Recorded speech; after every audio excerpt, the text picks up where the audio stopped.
bakit simula na mag-start ako mag-low carb, lagi mahina katawan ko, pwede po ba ako uminom ng vitamins? Meron po kayong hindi ginagawang tama. Ang totoong low carber na ginagawa ang low carb ng tama, makakaramdam ng more energetic sila. So kung kayo ay nangihina, meron kayong ginagawang hindi tama.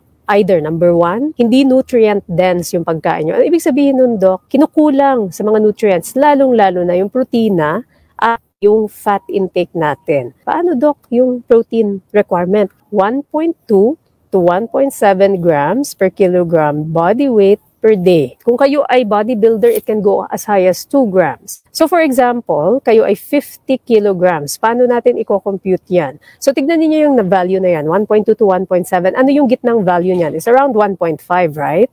So 50 times, let's say, 1.5 will give you around what? 75 grams of proteins per day. Ito yung araw-araw na kailangan ninyo makonsumo na protina para nagagampanan, natutugunan ninyo yung protein requirements sa isang araw para hindi kayo masyado mangayayat at manghina. What does that look like, Doc? Meron tayong resource dito sa ating page. Pakihanap po yung itong post na ito.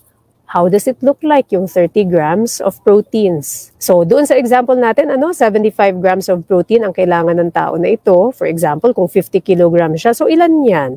So, ayan po, tignan ninyo, ang 4 na itlog will give you 30 grams of proteins. So, kung kumain kayo ng 4 na itlog, 30 grams yun. So, 75 minus 30, di may 45 pa, right? So, maliban sa 4 na itlog, may kailangan pa kayong ibang kainin. That should equal to 45 grams. Ano-ano pang pwede? Ayan, pili na lang po kayo. Pwede, for example, 100 grams ng chicken breast will give you around 30 grams. Sabihin na natin kumain kayo isa't kalahati niyan. So, 150 grams. So, that's already what? 45 grams, right? So, kanina meron na kayong 30 grams from the 4 na itlog.